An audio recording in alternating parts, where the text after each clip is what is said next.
سر کچھ ایک سوال تھا میرے مائنڈ میں جی کہ جیسے آپ بتاتے تھے اس میں کہ جیسے مولا علی علیہ السلام نے بھی تقیہ کیا پہلے ہوں، تین خلفاء کے دور میں، اور ہوں، تمام ائمہ بیت جو ہیں وہ بھی تقیہ کرتے رہے اپنے اپنے دور میں، مطلب جی حکمرانوں کے خلاف یا مختلف چیزوں میں نا.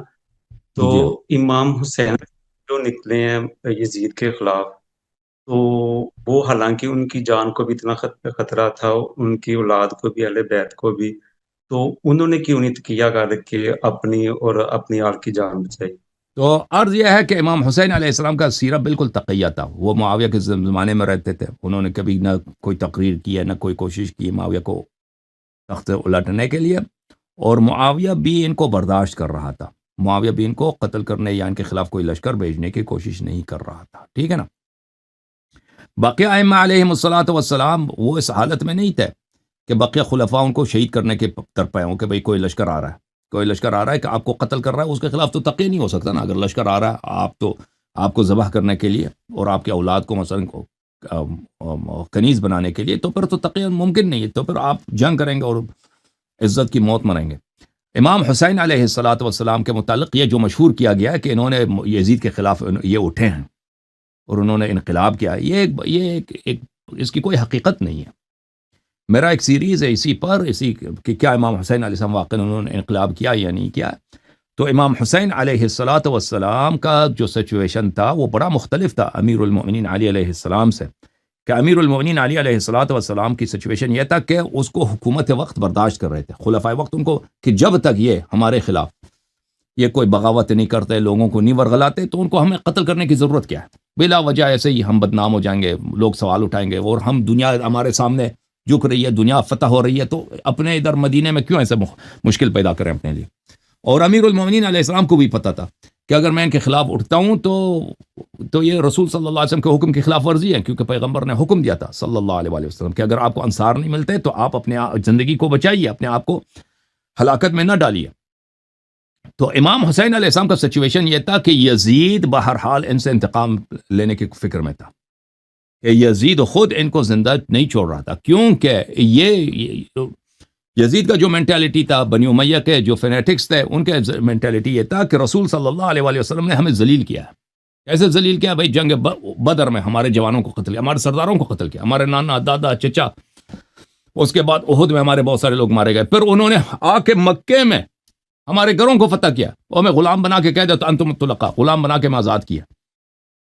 تو وہ سمجھتے تھے کہ بنی ہاشم بنی امیہ کے جو دو خاندان ہیں، بنی ہاشم نے ہم پہ بڑا ظلم کیا، بنی ہاشم نے ہمیں بڑا ذلیل کیا ہے. اور وہ بھولے نہیں ہیں.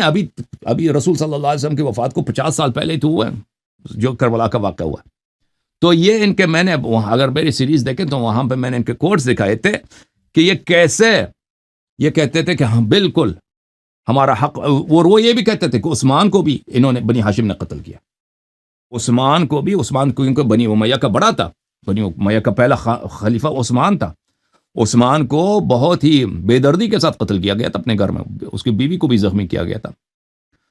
تو یہ کہتے تھے کہ ان کو انہی لوگوں نے قتل کیا، بنی ہاشم نے قتل کیا. تو یہ ان کے دل میں، اور یہ تقریریں کرتے تھے، گالی دیتے تھے یہ بنی امیہ والے مختلف جگہوں پر. تو جب امام حسین علیہ الصلوۃ والسلام جب معاویہ کا وفات ہوا ہے اور یزید خلیفہ بنا ہے، تو یزید تو وہ یہی چاہ رہا تھا، اس کا ارادہ یہی تھا کہ میں امام حسین علیہ السلام کو قتل کروں. تو امام حسین علیہ السلام بار بار یہی کہہ رہے تھے کہ میں دنیا میں کہیں جاؤں یہ مجھے قتل کریں گے. اور وہ مکہ آئے، مکہ آنے سے پہلے میں نے کتنے کوٹس دکھائے کہ وہ کہہ رہے تھے میں مکہ جاؤں گا، ادھر اگر مجھے ان لوگوں نے رہنے دیا تو میں مستقل مکہ رہوں گا، پھر میں ہمیشہ کے لیے مکہ رہوں گا. امام حسین علیہ الصلوۃ والسلام انقلاب کے لیے نہیں نکلے تھے. ان کو بخوبی خود بھی پتہ تھا کہ وہ یزید کا تختہ نہیں الٹا سکیں گے. ان کے نانا نے کتنی دفعہ کہا تھا کہ یہ یزید کے ہاتھوں شہید ہو جائیں گے. تو امام حسین علیہ الصلوۃ والسلام جب مکے میں تھے تو اس وقت بنی امیہ کی جانب سے بڑا لشکر آیا تھا کہ حج کے وقت ان کو شہید کیا جائے. اور اسی وقت کوفے کے لوگ بہت ہی ہزاروں کی تعداد میں خطوط بھیج رہے تھے کہ آپ ادھر آ جائیں، ہم آپ کے سب سپاہی ہیں، آپ کے لشکر ہیں، ادھر آ جائیں، آپ کی ادھر بادشاہت ہے. امام حسین علیہ الصلوۃ والسلام مکے میں رہتے تو شہید ہو جاتے. دوسری طرف کوفے والے بلا رہے ہیں، اور ان کو یہ بھی بخوبی پتہ ہے کہ کوفے والے وعدہ نہیں نبھائیں گے، جب وہ قریب آ جائیں گے تو ان کو شہید کریں گے. لیکن ان کے پاس چارہ کوئی نہیں تھا. وہ خود کہہ رہے تھے کہ میں جہاں، اور لوگ بھی یہ مشورہ دے رہے تھے کہ آپ کوفہ نہ جائیں، آپ شہید ہو جائیں گے. تو یہی کہتے تھے کہ میں جہاں بھی جاؤں میری شہادت ہوگی، میں جہاں بھی جاؤں میری شہادت ہوگی. سر اگر وہ کوفہ نہ جاتے تو تاریخ ان پہ سوالیہ نشان رکھ لیتا کہ آپ کی یہ بہت بڑی سیاسی غلطی ہے کہ آپ کے پاس جب ہزاروں کی تعداد میں لشکر کوفے میں موجود تھے، کیوں آپ نہیں گئے؟ وہ آپ کے والد صاحب، ابھی 20 سال پہلے والد صاحب کا دارالخلافہ وہیں پہ تھا. کوفے کے لوگوں نے ہزاروں کی تعداد میں آپ کو بلایا، آپ نے اپنے چچا کے لڑکے یا مسلم کو بھی بھیجا، مسلم ابن عقیل نے بھی، لوگوں نے ان سے بیعت کیا. مسلم نے بھی مشورہ دیا کہ آپ آ جائیں، ادھر سب تیار ہے تو آپ آ جائیں. تو اس طرح ہوا. امام حسین علیہ الصلوۃ والسلام نے خروج نہیں فرمایا، ٹھیک ہے نا. امام حسین علیہ الصلوۃ والسلام اس طرح کہ آپ اپنے گھر میں بیٹھے ہیں نا، آپ حکومت سے تقیہ کر رہے ہیں، حکومت آپ کے پیچھے نہیں آتی، آپ کو حکومت سے کوئی کام نہیں ہے، تو ایک دوسرے کو برداشت کر رہے ہیں نا. بقیہ اماموں کا یہ صورتحال تھا، ٹھیک ہے نا. امام حسین علیہ الصلوۃ والسلام کا اس طرح صورتحال کہ وہ اپنے گھر میں بیٹھے ہیں، حکومت آ رہا ہے، وہ کہتا ہے ہمیں ان سے کام ہے، یہ ہم سے کام نہیں لے، ہم ان سے کام ہے، ہم ان کے نانا کا، ان کے بابا کا انتقام سے ان کو قتل کریں گے. تو اب امام حسین علیہ الصلوۃ والسلام، وہ عزت ان کے پاس چارہ ہی نہیں سوائے لڑنے کے، سوائے جہاد کرنے کے، لڑنے کے کوئی چارہ ہی نہیں ہے، ٹھیک ہے نا. تو یہ میرے وہ پورا سیریز آپ ملاحظہ فرمائیں، اور وہ سیریز اسی یوٹیوب چینل میں. جی سر بولیں. سیریز اسی یوٹیوب چینل میں موجود ہے، ہمارے یوٹیوب چینل، فیس بک پہ وغیرہ میں موجود ہے. جی ہاں. اچھا، وہ جو یہ سنیوں نے مشہور کیا ہوا کہ وہ کوفے والے شیعہ تھے اور انہوں نے دغا کیا، اس میں کیا حقیقت ہے؟ وہ کون لوگ تھے کوفہ والے جو ان کو کوفے پہلے بلا والے رہے تھے، پھر دیکھیں، ان کا کوفے ساتھ نہیں دے والے سکے؟ لغوی لحاظ سے شیعہ تھے، وہ شیعہ اثنا عشری نہیں تھے، اور وہ اس طرح شیعہ تھے کہ وہ ابو بکر عمر کو صحیح خلیفہ مانتے تھے. کوفے والے ابو بکر عمر کو صحیح خلیفہ مانتے تھے، لیکن وہ عثمان کی شروع کو بھی صحیح مانتے تھے کہ عثمان شروع میں صحیح خلیفہ تھا، بعد میں ظالم بن گیا تھا. معاویہ کو وہ برا مانتے تھے کہ یہ معاویہ کے شدید مخالف تھے.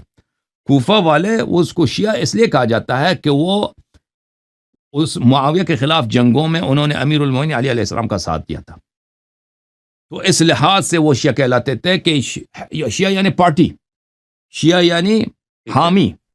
یہ شیعہ علی تھے اس لیے کہ انہوں نے حمایت کی علی علیہ السلام کی معاویہ کے خلاف، اس لیے وہ شیعہ کہ وہ اس لیے وہ اللہ شیعہ اثنا عشری نہیں تھے. ابھی میں آپ کی خدمت میں تو کچھ بات حوالے اس کا دکھا دوں بات یہ کہ اگر آپ چاہیں تو. بات عید کی فوج کے ڈر سے گھبرا کے پھر وہ ساتھ نہیں دے سکے، یا کیا وجہ تھی؟ تو وہ اچھا، ان کے متعلق یہ میں آپ کو بتاؤں کہ شیعہ والے جو تھے، وہ کوفے والے جو تھے، وہ امیر المؤمنین علیہ الصلوۃ والسلام کو بھی وہ جو تھے، وہ اس طرح خلیفہ نہیں مانتے تھے کہ یہ وہ ہیں بالنص منصوص خلیفہ ہے. وہ کہتے تھے کہ جیسے ابو بکر عمر کے ساتھ بیعت ہوا، ان کے ساتھ بھی بیعت ہوا، اس لیے یہ اسی طرح وہ خلیفہ ہے. اچھا، نہیں، وہ جو میرا میں آپ کی سوال تھا خدمت کہ میں پھر وہ ابھی بتاتا ہوں آپ کے سوال کا. یہ ملاحظہ کریں محترم ناظرین، ایک منٹ میں اب واپس آتا ہوں. یہ کتاب ہے التہذیب التہذیب للحافظ الذہبی، جلد نمبر ہے یہ جزء اول، حیدرآباد دکن میں چھپی ہے. یہاں پہ ملاحظہ کریں صفحہ نمبر 24 میں، فالتشیع فی عرف المتقدمین هو اعتقاد تفضیل علی علی عثمان. متقدمین کے زمانے میں، اس زمانے میں تشیع کس کو کہتے تھے؟ شیعہ کس کو کہتے تھے؟ یہ کہتے تھے کہ مثلا کوفے والے شیعہ تھے. کوفے والے شیعہ تھے کس معنوں میں؟ یہ اس معنوں میں شیعہ تھے کہ عثمان پر علی علیہ السلام افضل ہے. اعتقاد تفضیل علی علی عثمان، علی علیہ السلام عثمان پہ افضل ہے. وان علی کان مصیبا فی حروبہ، اور علی علیہ السلام کے جو جنگیں تھے وہ صحیح تھے. معاویہ کے خلاف جنگ لڑ رہی ہے، عائشہ کے خلاف جنگ لڑے ہیں، یہ سب جنگوں میں وہ حق پر تھے. وان مخالفہ مخطئ، اور امیر المومنین علیہ السلام کے جو مخالف ہیں مثلا معاویہ ہیں یا عائشہ ہیں، یہ خطا پر ہیں. مع تقدیم الشیخین و تفضیلہما، حالانکہ عقیدہ یہی تھا ان کا کہ شیخین جو ہے وہ افضل ہیں، سب سے افضل شیخین ہیں، اس کے بعد علی علیہ السلام ہے، اس کے بعد عثمان ہے. پھر عثمان کے متعلق بھی وہ ان کا رائے اچھا نہیں ہوتا تھا ان لوگوں کا. اچھا، وربما اعتقد بعضهم ان علی افضل الخلق بعد رسول اللہ صلی اللہ علیہ وآلہ وسلم، اور ان میں سے بہت سارے تھے کہ وہ یہ بھی کہتے تھے کہ شیخین سے بھی افضل علی علیہ السلام ہے، لیکن شیخین کو بھی مانتے تھے وہ، ٹھیک ہے نا. اچھا، کچھ کہا آپ نے بھائی صاحب؟ کیا سوال کیا تھا آپ نے؟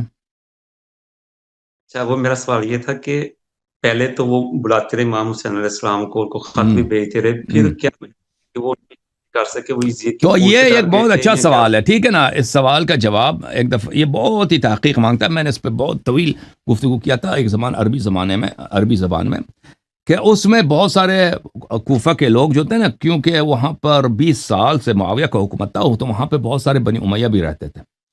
تو ان خط لکھنے والوں میں بنی امیہ کی ایک بہت بڑی تعداد ہے. بنی امیہ کی ایک بہت بڑی تعداد ہے ان خط لکھنے والوں میں، ٹھیک ہے نا.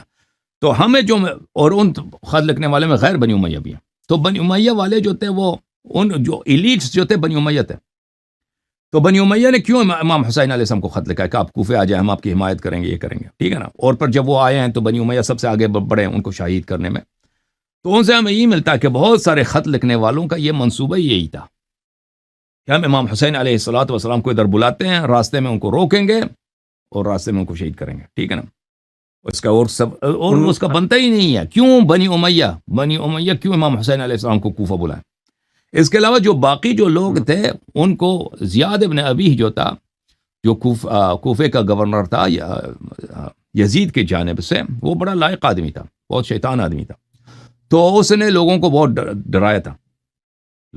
ڈرایا تھا کہ خبردار کہ آپ میں سے کوئی علی علیہ السلام امام حسین علیہ السلام کا ساتھ دے دے. اگر کوئی بھی شخص ساتھ دے دیتا ہے تو میں اس کے گھر کو تباہ کر دوں گا، اس کے گھر والوں کو قتل کر دوں گا، اور اس کے بچوں پہ رحم نہیں کروں گا. تو بہت سارے لوگ ڈر گئے تھے اسی لیے. اور جو قبائل کے جو سربراہ تھے، ہاں، اس زمانے میں وہ معاشرہ جو تھا قبائلی نظام تھا اس زمانے میں. اب آپ کے پاکستان میں جو ہے نا، کون سا نظام ہے؟ پارٹیوں کا نظام ہے، ٹھیک ہے نا. مثلا پیپلز پارٹی ہے یا تحریک انصاف ہے یا نواز شریف گروپ ہے، یہ جو مختلف علاقے میں پارٹی لیڈرز ہوتے ہیں نا، اگر آپ ان کو خرید لیں تو عوام ساتھ آ جائیں گے، ووٹ وغیرہ آپ کے ساتھ آ جائیں گے، ٹھیک ہے نا. تو اس زمانے میں یہ تھا کہ اس نے جو علاقے کے جو مختلف قبیلوں کے سردار ہوتے ہیں، ان کچھ کو ڈرا دمکا کر اور کچھ کو پیسے رشوت وغیرہ دے کر اپنے ساتھ ملا لیا تھا.